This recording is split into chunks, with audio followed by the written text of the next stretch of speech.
Are you tired of confusing nutrition advice? Want to eat healthier without obsessing over calories or nutrients? Welcome to The Healthy Living, your guide to simple, science-backed ways to feel your best.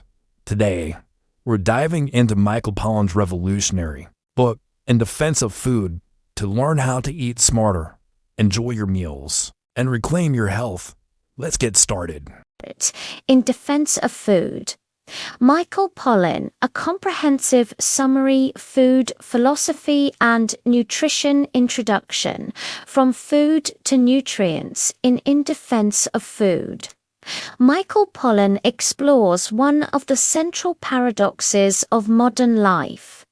Never before have people been so obsessed with nutrition, yet never have they been so unhealthy. Despite shelves full of healthy products, fortified foods, diet plans, and expert advice, rates of obesity, diabetes, heart disease, and other chronic illnesses continue to rise, especially in Western societies. Pollan argues that the problem lies not in food itself, but in how modern culture thinks about food.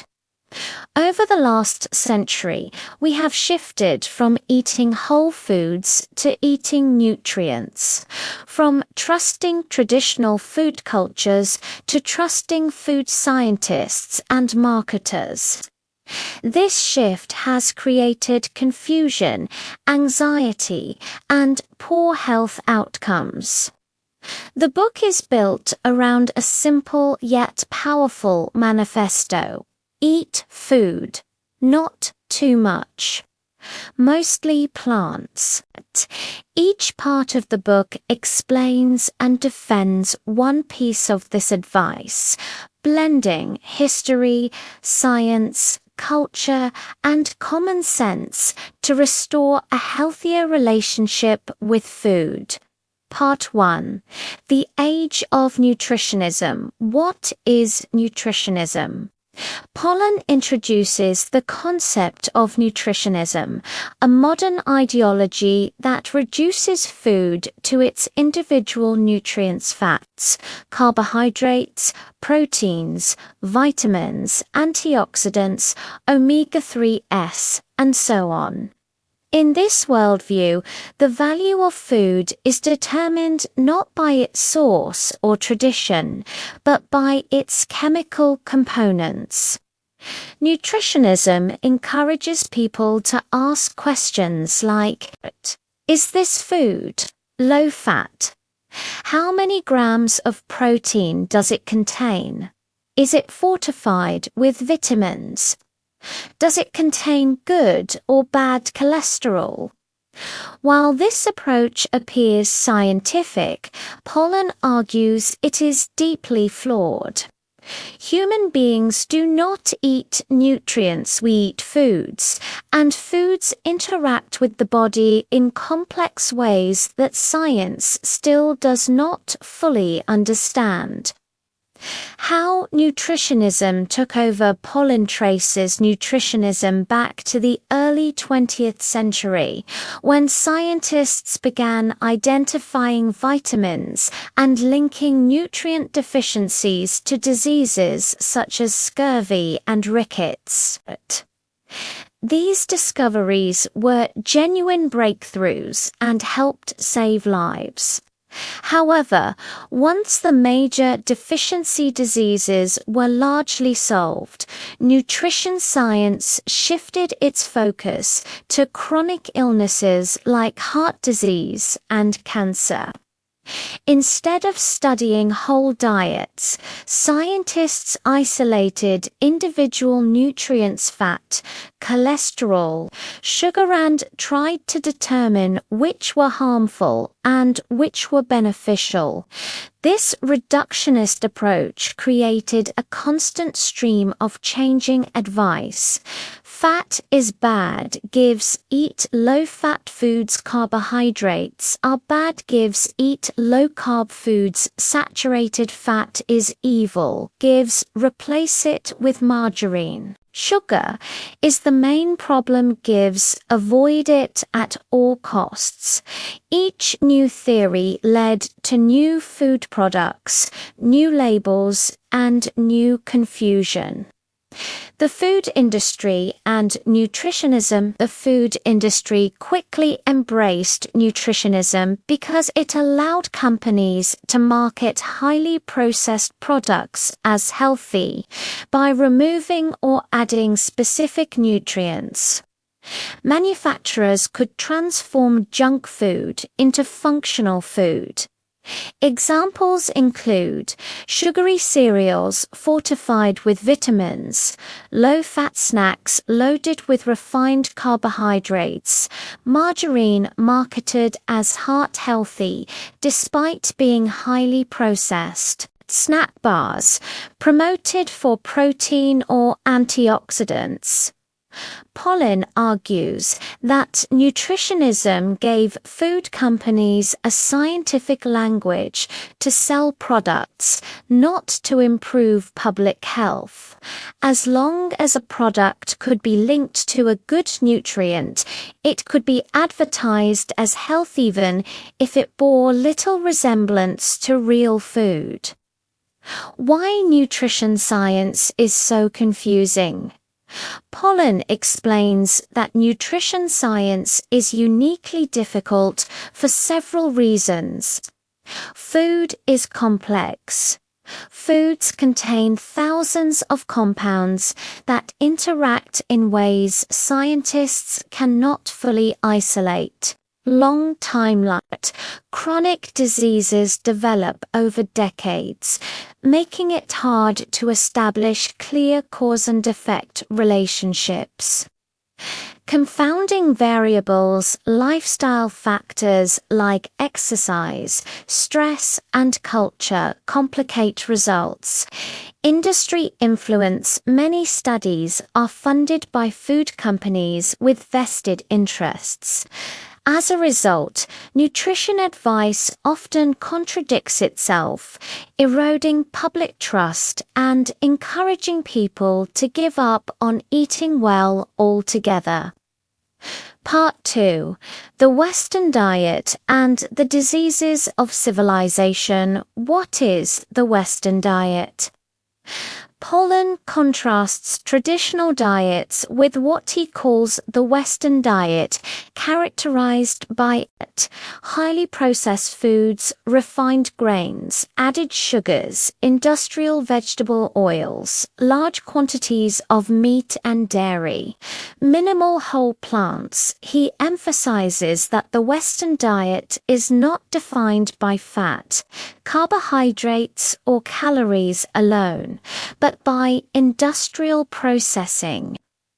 Diseases of civilization. Anthropologists and doctors have long observed that populations eating traditional diets, whether in Africa, Asia, or the Mediterranean, rarely suffer from obesity, type 2 diabetes, heart disease, certain cancers, autoimmune disorders.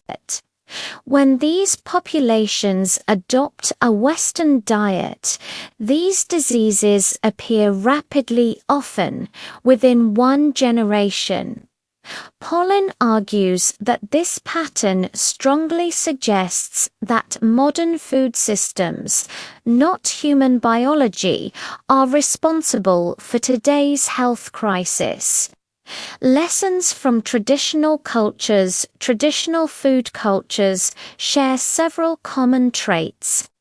Whole foods prepared at home, meals eaten socially, moderation and ritual. Respect for seasonality, minimal snacking. These cultures did not need nutrition labels or dietary guidelines. Instead, they relied on tradition, taste, and experience to regulate consumption. Pollan suggests that abandoning these traditions in favor of scientific eating has been a major mistake. The omnivore's dilemma revisited as omnivores. Humans can eat a wide variety of foods, but this flexibility comes with anxiety. Pollan argues that nutritionism exploits this anxiety by promising certainty through science. Yet traditional cultures solved the omnivore's dilemma not with laboratory data, but with culinary rules passed down over generations. These rules helped people eat safely, enjoyably, and sustainably. Part 3. What should we eat? This section translates Pollan's philosophy into practical guidance. Eat food. Pollan defines food as substances that your great-grandmother would recognize as food. If it comes from a factory and contains long ingredient lists, it is likely not food. Guidelines avoid products with unpronounceable ingredients. Be wary of health claims on packaging. Prefer foods that spoil naturally. Shop the perimeter of grocery stores. Eating real food automatically reduces the risk of overconsuming sugar, unhealthy fats, and additives. Mostly plants. Pollan does not argue for strict vegetarianism, but he emphasizes that plants should form the foundation of the diet. Plant-based foods provide fiber, micronutrients, phytochemicals, lower energy density. Traditional diets around the world rely heavily on grains, legumes, vegetables, and fruits, with meat used sparingly or as a flavoring. Pollan also challenges the obsession with protein, noting that most people already consume more than enough. Rethinking meat. Pollan acknowledges that meat can be nutritious, but criticizes industrial meat production for ethical, environmental, and health reasons. He encourages eating less meat, choosing higher quality meat, treating meat as a special occasion food. This approach aligns with both traditional diets and modern sustainability concerns. Not too much overeating is a major problem in modern societies. Pollan highlights how traditional cultures prevent excess through smaller portions, slower eating, clear meal times, social norms that discourage gluttony. He argues that mindful eating, rather than calorie counting, is more effective and humane. Food rules and eating wisdom throughout the book. Pollan offers practical food rules, including don't eat anything your great-grandmother wouldn't recognize. Stop eating before your full. Eat meals, not snacks. Cook at home whenever possible. Eat with others. These rules emphasize behavior and culture, not nutrients and numbers. Conclusion: reclaiming the pleasure of eating. Pollan ends in defense of food by reminding readers that eating should be a source of pleasure, connection, and nourishment, not anxiety. By returning to real food, traditional wisdom, and moderation, people can improve their health without obsessing over scientific minutiae. The Manifesto IT Food. Not too much, mostly plants, is intentionally simple. Pollan believes that the best dietary advice does not come from laboratories or marketing departments, but from history, culture, and common sense. Why In Defense of Food matters. It critiques modern nutrition science without rejecting science entirely. It empowers individuals to trust food traditions. It offers practical, sustainable guidance. It reframes health as a cultural issue, not just a biological one more than a nutrition book. In Defense of Food is a philosophical defense of eating wisely in a modern world. And that's a wrap on today's deep dive into In Defense of Food.